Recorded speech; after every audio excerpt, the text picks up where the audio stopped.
everybody. Jason Sherman here.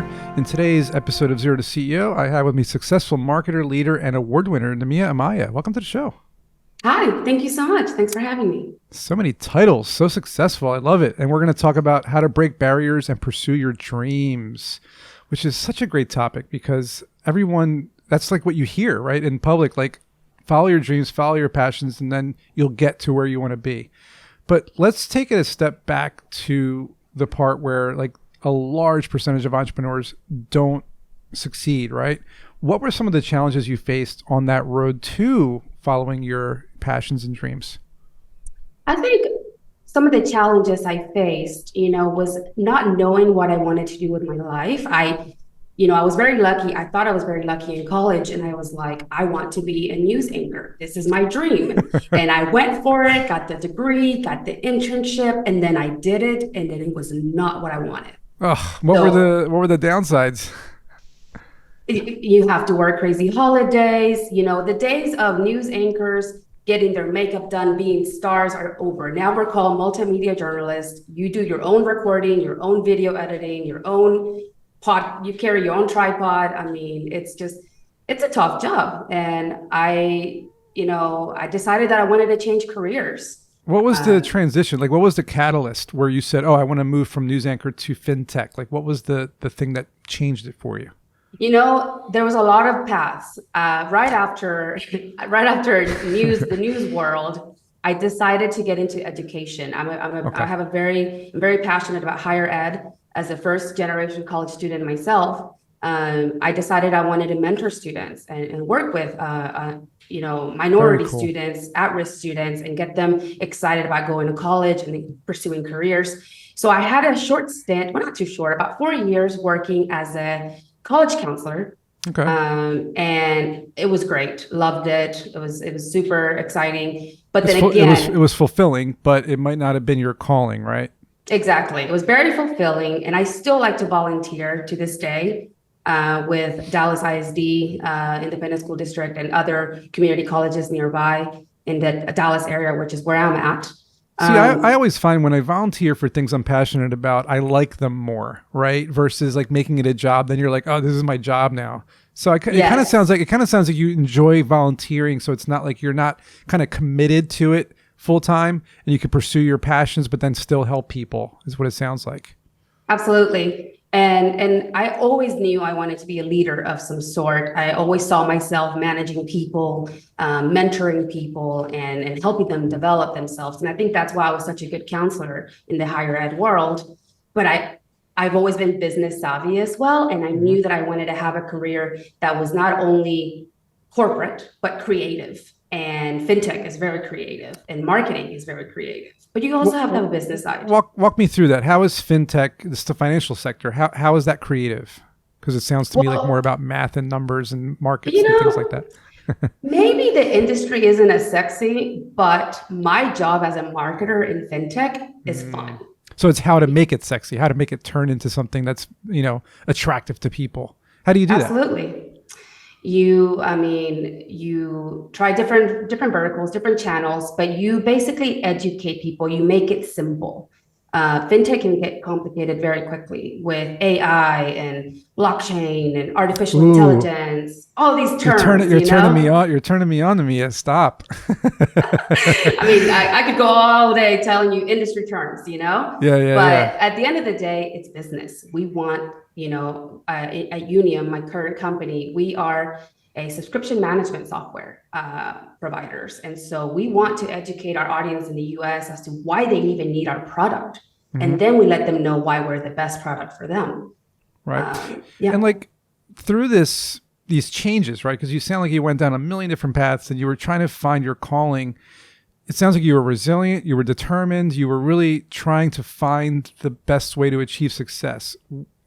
Why is that so important to entrepreneurs who are listening or watching, instead of just like following an idea they have and just working on that idea? Like, what is the driving factor that they need to kind of pull in to really make it happen? I think for me, in my personal experience, if I felt that I was no longer fulfilled or happy in this particular journey I was taking, I wasn't afraid to shift. And that's something that I tell a lot of people that I speak with is do not be afraid to change your career, to change your mind, to change your path. A lot of times we think, I've invested 10 years in this field, I'm going to stick it out. And But you burn yourself out. there's a fear factor, right? So, I mean, everything you just said, I've said to people as well, but they're always too afraid to, like you said, give up a 10-year career for that startup idea they had or that business idea I had. How do you get past the fear? You just have to be willing, you know, to what I love to do is best case, worst case scenario. Best case scenario, I end up where I'm at now. Worst case scenario, I have to start from scratch and I have to work very hard to work my way up. And that's exactly what I did when I decided to quit education and I had an opportunity to join the corporate world in the tech space. I started as a tech support. So I was on the phones working, you know. That's tough. Yeah. And I know. troubleshooting. I've done that before too. I think we all have Yeah. when you work in the technology sector. But you know, everything kind of built up, you know, to the current career that I have, with my experience working my way up, deciding that marketing was my calling after all, and then being a former news reporter, news anchor. I have this, you know, I'm not afraid of public speaking. I'm very good at articulating, at least I think I am. And so that all came back around and really helped me become an even better leader and even better marketer. Well, you bring up a good point. A lot of people don't have that news anchor background, yet they have to pitch their ideas, or they have to get on stage and speak about a topic, or they have to get in front of a room, and et cetera, et cetera. So what are some of the tips you can give people, like some news anchor tips you can give people that will help them be better speakers, better communicators, better presenters? Practice, lots of practice. For me, and then also, you know, public speaking is scary when you don't know your topic. But if you prepare yourself, you know exactly what you're going to speak about. You feel confident that you're an expert or knowledgeable in that topic. You get out there and you speak, but you also have to practice. Practice in front of the mirror. It's not ridiculous to do that. You know, get your phone out and record yourself. The first time you hear yourself speaking, it's very awkward. Who is that person? Right, is that my voice? And then you hear yourself, and then you become more familiar with it. You realize how many times you say or right. And so practice really makes perfect. I agree 100% because I had to do that a million times for pitches, and I learned how to pace myself better, right? How to take a pause and breathe for a moment to let that last slide sink in. And of course, one of the things that I always tell people is to try to tell a story versus just bullet points on a screen. Because if you're telling a story, then you can remember it more, you feel more comfortable, make the audience laugh, make them be inspired, and then you'll kind of reel them in. So let's talk about technology for a minute. We're both from the technology sector. You've been using it in fintech. How has it been kind of disrupting fintech? How's it driving the innovation in the fintech industry? You know, I can only speak from my experiences. I've worked for my previous company. We specialized in account payables automation. And then now I'm doing something very similar to it, which is subscription management. But really, they're both about automating the back office and the front office of the financial. Ooh, those do not sound fun. So automation sounds great. Automation is great, you know, and I'm all for it. I'm definitely, you know, very tech driven. I love the latest apps, anything that can make my life easier and work, you know, work smarter rather. I'm for it. So whenever I'm trying to sell this product, like I say, to make it sexy, is to say, hey, wouldn't it be great if you could gain so many hours a day by not having to manually repeat these tasks? Ooh. Or, you know, you eliminate the risk of human error because we're humans. You might, you know, type in the wrong number and, you know, you might lose your company a lot of money, especially if you're an accountant or a financial director. I've seen it in the news where somebody put an extra zero and the bank lost like $1 zillion. I've seen those before. Yes. And as much as we love Excel spreadsheets, managing everything, all your financials on an Excel spreadsheet is just not achievable, especially for startups, especially for companies that want to scale up, you know, and are in the B2B software as a service world. You want to, you know, as recurring revenue becomes more and more popular, you want to be able to scale and grow and not have a million spreadsheets. I love it because spreadsheets are the devil's necessity. Unfortunately, I use them all day, but I don't really I want still to. use them, but not for everything. So that's good. Yeah, I agree. So I want to inspire my audience for a moment here. You've won a couple of awards, and one of them is the Most Inspiring Women Leaders Award. Tell me a little bit about the award, how you won, what it was for, and how others can potentially win an award like that.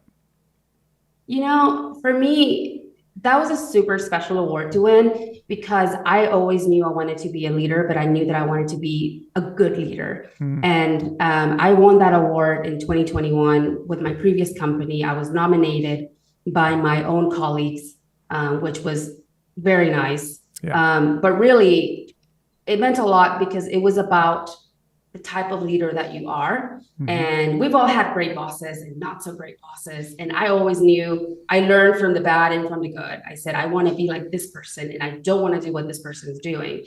So when I build my own teams and manage my own teams, I love to think of them as people with dreams, people with aspirations, people with goals, not just, micromanage, but I hired you for a reason. You know what you're doing. You're an expert. You know more than me in this area because that's why I hired you. So I love to treat people as experts in their fields and as humans. And that award really meant a lot to me because it was almost like a recognition of the good leadership I am and currently am doing. So for those who aspire to that, don't be afraid to, one, you can nominate yourself for a lot of these awards. That's possible. And then two, your colleagues, see if there's an award that you think I would be a really great fit for this. See if your colleagues want to nominate you. Nominate your own colleagues. Not only is it great press for your company, but also for your personal brand. I've seen these before. Nominate someone that you think would be worthy of a certain award. I've seen them. I've been nominated a couple of times too. I've seen those. You also won Ones to Watch. So you are a hot ticket item. What was that about? The Ones to Watch, that was just recently in December is when I was awarded that. That's more about women leaders with potential. I have some experience working in this world, in the marketing world, in the fintech space, but I aspire for more. I aspire to become a CMO for a global company one day. That's my dream, and that's what I hope to accomplish. So being awarded this Ones to Watch is just validation that I'm on the right track, that I am, the potential's there, and it just makes me even more confident and even more empowered to go out and do it. I love it.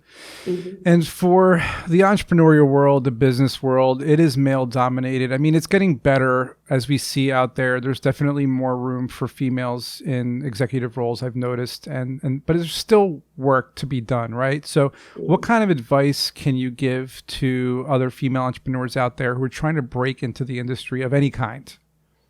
My best advice I can give is, don't wait till you have 100% of the requirements or 100% of your plan figured out before you go for it. Right. If you wait till you're perfectly ready, you're the perfect fit for this career, the perfect fit for this business venture, you're never going to do it. You have to go for it. Rip the Band-Aid off. Absolutely. And, there's this, I read a self-help book. I love self-help books and career books. And I read one where it said that a lot of women don't apply for jobs in executive positions because they don't meet 100% of the qualifications. Oh, wow. They maybe meet 50% and they're like, no, it's not good enough. They're not going to pick me. Well, you got to kill it in the interview. Yeah, but then men on the opposite end apply for it, even if they only meet 50%, because men have that confidence that women lack. Right. Well, I mean, women, like they should just know to kill it in the interview. They should know that, you don't have all the requirements, but if you kill that interview, you're going to get it. And that's exactly what happened to me because I don't have a degree in marketing. And I went from marketing specialist at an Australian software company for 6 months. And then I was able to become a director in 6 months, from marketing specialist to marketing director in 6 months, because I applied for the job because I knew I had the qualifications and I knew I could do it. That's amazing. Tell everybody about Younium, where they can find a little bit more about you and Appreciate it. Absolutely. So Younium, we are like I mentioned, we're a Swedish company. We just launched in the US about 6 months ago. I was employee number one in the US. So we are a new player in the space. We do subscription management software. So any company that's B2B, SaaS, that has a recurring revenue model, that is looking to expand and scale and wants to gain control of their subscriptions, they are a great fit for us. So they should definitely reach us out. You can find our website, www.younium.com. You can reach out to me on LinkedIn. I love my network on LinkedIn, so feel free to connect with me, Nimia Amaya, and then also on Twitter, but I'm definitely active on LinkedIn. Sweet. I'll tag you on all those. Guys, check out Younium.com. Thank you, Nimia. This was awesome. Hope you guys learned something about fintech and how to be an awesome entrepreneur. Congrats on all your awards, Nimia, and we'll see you guys in the next episode.